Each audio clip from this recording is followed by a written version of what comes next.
Things I hate about Canvas LMS, part 1 of a billion.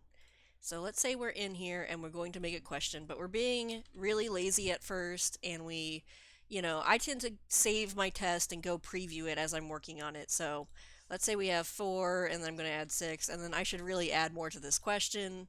So over here, it shows up in unfiled questions. I'm currently editing an exam. Let's say I want to go back and make this better so that I can make duplicates of it so I can have different versions. So math problem 1A.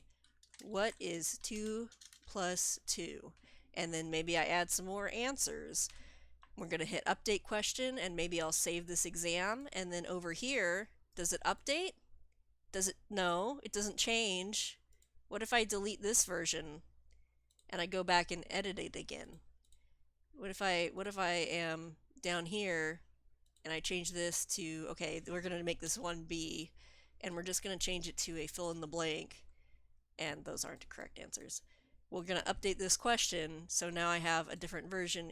I've updated it, I've made changes. I want to be able to duplicate this question, but I can't duplicate this question because the first version I made of this question was a placeholder, which showed up here, and after I updated it here, it wouldn't update here. So now this problem is unique, and to make a duplicate, I would have to create the whole problem again, which is fine for this little math problem, but it's more annoying for when you have something with multiple drop downs and you want to copy these same answers so that you can make duplicates and have 4 versions of the same thing. Ugh.